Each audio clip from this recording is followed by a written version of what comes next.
अस्सलामुअलैकुम वरहमतुल्लाहि वबरकातुहू। दोस्तों, कहा जाता है कि चाहे कितनी भी औलादें हों लेकिन माँ बाप अपनी औलादों को शहजादों की तरह पालते हैं, लेकिन सारे बच्चे मिलकर भी अपने वालिदैन को नहीं पाल पाते बल्कि बुढ़ापे में उनके ऊपर जुल्म करते हैं। दोस्तों, आज हम आप सभी को एक बूढ़े बाप और बंदर का बड़ा ही दर्दनाक वाक़या सुनाने वाले हैं, जिसे सुनकर हो सकता है कि आपकी आंखों में भी आंसू आ जाए। इसीलिए मैं आप सभी से एक छोटी सी गुजारिश करूंगा कि इस वीडियो को आखिर तक देखें। पुराने ज़माने की बात है कि एक इंसान दो बेटों का बाप था। उसने अपने बेटों के लिए बेशुमार कुर्बानियां दी, और वैसे भी माँ बाप तो कभी ये नहीं जताते कि वो अपनी औलादों के लिए किस किस चीज़ की कुर्बानियां देते हैं। दोस्तों, वो आदमी बेहद ही गरीब था, लेकिन अपने बच्चों को किसी चीज़ की कमी महसूस नहीं होने देता था। यहाँ तक कि उस शख्स ने कभी भी अपने बच्चों को माँ की कमी महसूस नहीं होने दी, क्योंकि उसकी बीवी बहुत पहले ही दुनिया फ़ानी को छोड़कर रुखसत हो चुकी थी। बेटे बहुत छोटे थे जब उनकी माँ का इंतकाल हुआ था। दोस्तों, मैं आप सभी को बता दूं कि ये जो शख्स था ये बड़ा ही रहम दिल था। जब एक दिन वो मेहनत मजदूरी करने के लिए जा रहा था तो रास्ते में ही उसे एक जख्मी हालत में बंदर का छोटा सा बच्चा नजर आया। वो बंदर का बच्चा तकरीबन मरने ही वाला था। दोस्तों, वो जो शख्स था उसने जल्दी से उस बंदर के बच्चे को उठाया और डॉक्टर के पास ले गया और उसकी मरहम पट्टी करवाई और अपने घर लेकर आ गया। दोस्तों, अब दो बेटों के साथ साथ बंदर का वो छोटा सा बच्चा भी उनके घर का एक हिस्सा बन गया। दोस्तों, वो बंदर का बच्चा धीरे धीरे बड़ा होता गया और यहाँ वो शख्स बूढ़ा होता चला गया। दोस्तों, अपने बच्चों की जिम्मेदारी उठाकर उस शख्स की कमर झुक गई थी, लेकिन कभी भी वो शख्स कोई भी शिकवा जबान पर नहीं लाया। बेटे ऐसे गद्दार, ऐसे बेवफा थे कि उन्हें अपने बाप का कोई एहसास नहीं था। बचपन से ही उन्हें सिर्फ फरमाइश की आदत थी, जबकि बंदर का जो बच्चा था उसको अपने मालिक से बहुत ही ज्यादा लगाव था। दोस्तों, धीरे धीरे वक्त गुजरता चला गया। अब उस शख्स के जो बच्चे थे वो जवान हो चुके थे। बाप ने उन्हें पढ़ा लिखा कर इतना काबिल कर दिया था कि वो अपने अब पैरों पर खड़े हो चुके थे। अब उनकी शादियां भी हो चुकी थी। दोस्तों, जब उनकी शादी हुई तो उन्हें ये घर छोटा लगने लगा। बंदर का वो जो बच्चा था अब वो भी बड़ा हो चुका था। वो देखता था कि मेरे मालिक के साथ उसके बेटे कैसा सुलूक करते हैं, और वो बेजुबान जानवर अपने दिल में बहुत ज्यादा गम महसूस करता था।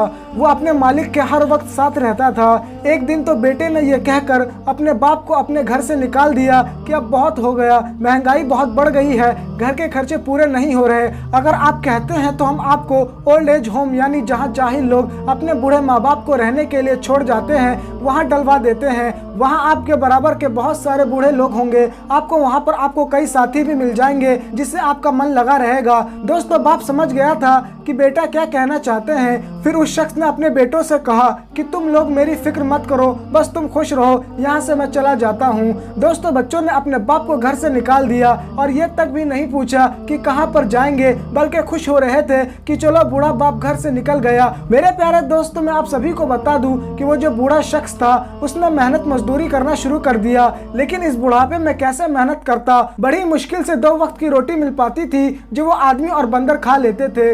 लेकिन एक दिन बुढ़ापे और कमजोरी की वजह से वो बूढ़ा शख्स जमीन पर गिर गया। उसकी वजह से उसके पैरों में चोट भी आ गई। फिर वो पेड़ के नीचे थक कर बैठ गया और रोने लगा और कहने लगा, या अल्लाह, किसी के सामने हाथ नहीं फैलाना चाहता हूँ, भिखारी नहीं बनना चाहता हूँ। उम्र भर मैंने मेहनत मजदूरी करके हलाल रोजी कमाई है। फिर रोते हुए वो अपने बंदर को देखने लगा। ऐसा लग रहा था कि वो बंदर उसके दिल की बात समझ रहा है। दोस्तों, अब उस बूढ़े शख्स के आंखों की रोशनी भी धीरे धीरे करके चली गई और वो शख्स अब अंधा हो गया। लेकिन उस बंदर ने उस बूढ़े शख्स के साथ बेवफाई नहीं की। चाहता तो अपने मालिक को वहीं छोड़कर चला जाता, लेकिन उसे अपने मालिक का एक एक एहसान याद था। वो बंदर उसकी लाठी बन गया, उसको सड़क पार करवाता, कहीं भी जाना होता तो वो अपने मालिक को ले जाता। दोस्तों, उस बंदर को उस बूढ़े आदमी ने बहुत सारे करतब सिखाए हुए थे। ऐसा लगता था कि वो बंदर किसी सर्कस का माहिर जानवर हो। उस बंदर ने यही हरकतें करना शुरू कर दी। लोग जो करीब से गुजर रहे होते तो वो बंदर के करतब को देखकर हंसने लगते और वो उस बंदर को पैसा भी दिया करते थे। और यूं बंदर से खुश होकर हर कोई गुजरने वाला उसे पैसे देने लगा। जो पैसे भी बंदर को मिलते वो सारे पैसे वो बंदर अपने मालिक को ला कर दे दिया करता था। अब इस तरीके से वो बंदर और बूढ़ा शख्स 2 वक्त की रोटी खा पाते थे, रहने का ठिकाना भी मिल जाता था। वो बंदर बहुत ही ज्यादा ज़हीन था, अपने मालिक के दिल की हर बात को समझता था और मजे की बात तो ये थी कि वो हर करतब को बहुत अच्छी तरीके से दिखाया करता था। पूरे इलाके में उसका नाम मशहूर हो गया कि ये बंदर करतब दिखाने वाला है। दोस्तों एक दिन की बात है कि उस बंदर पर एक सर्कस के मालिक की नजर पड़ गई। बहुत अच्छे तरीके से वो करतब दिखा रहा था, लोग जमा होकर उसको देख रहे थे और अभी शहर में मेला लगा हुआ था और बहुत बड़ा सर्कस भी वहाँ लगा हुआ था। सर्कस के मालिक ने जब बंदर को इतने बेहतरीन तरीके से अपने हाथ हिलाते हुए उछल कूद करते हुए देखा तो सोचा कि मैं इस बंदर को अपने सर्कस में बाकी जानवरों के साथ शामिल कर लेता हूँ। फिर दोस्तों वो सर्कस का मालिक बूढ़े आदमी के पास आया और कहने लगा कि ये बंदर आपका है। इस बात पर उस बूढ़े शख्स ने कहा, जी हाँ ये बंदर मेरा ही है, ये हमेशा मेरे ही साथ रहता है, मेरे बुढ़ापे का सहारा है। फिर सर्कस के मालिक ने पूरी बात बताई और कहा कि आप अपने बंदर को मेरे सर्कस में काम करने देंगे, इस चीज का मैं आपको अच्छा मुआवजा दूंगा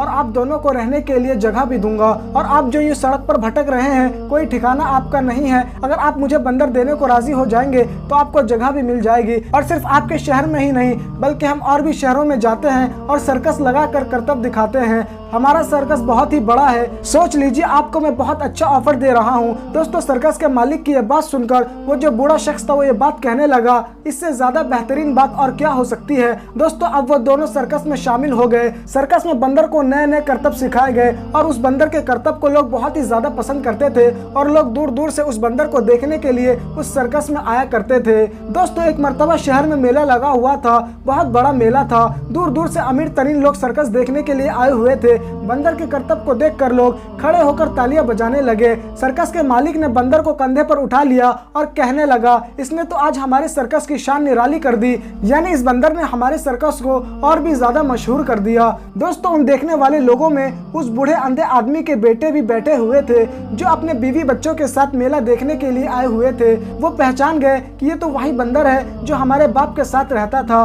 तो क्या सर्कस में हमारा बाप भी मौजूद है? यही सोचकर वो इधर उधर अपने बाप को तलाश करने लगे। तभी उन्होंने अपने बाप को देखा कि वो कोने में खड़े होकर तालियां बजा रहे थे।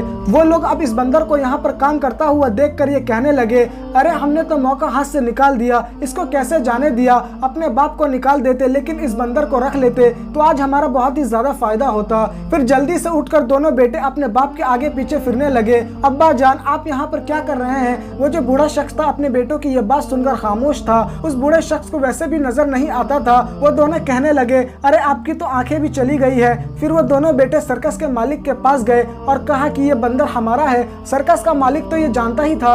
उसने गुस्से से कहा, तुम जैसे गद्दार और नाफरमान बेटे जिन्होंने अपने बूढ़े बाप को घर से धक्के मार कर निकाल दिया, तुम दोनों गद्दार हो। ये बंदर ही उनका असल बेटा है, बल्कि वो जो खड़े हैं तुम्हारे बाप ये उनका बंदर है। और ये भी सुन लो कि हम इस बंदर को तुम्हारे हवाले नहीं करेंगे, हम यहाँ से बाहर मुल्क जाने वाले हैं और अब ये दोनों वहीं हमारे साथ रहेंगे। तुम लोग यहाँ से दफा हो जाओ। जो तुमने अपने बाप के साथ किया है वही तुम्हारे बच्चे भी तुम्हारे साथ करेंगे। दोस्तों सर्कस के मालिक की यह बात सुनकर वो बेटे अफसोस करते करते वहाँ से चले गए और इस तरह वो बूढ़ा आदमी अपने बंदर के साथ अपनी बच्ची कुची जिंदगी गुजारने लगा। दोस्तों इस वाक्य से बहुत कुछ सीखने को मिलता है। आपने इस कहानी से क्या सीखा हमें कमेंट बॉक्स में जरूर बताएं। तो दोस्तों अगर आपको ये वाक्य पसंद आया है तो इस वीडियो को लाइक करें और इस वाक्य को ज्यादा से ज्यादा शेयर करें। तो दोस्तों आज के लिए बस इतना ही, जब तक के लिए खुदा।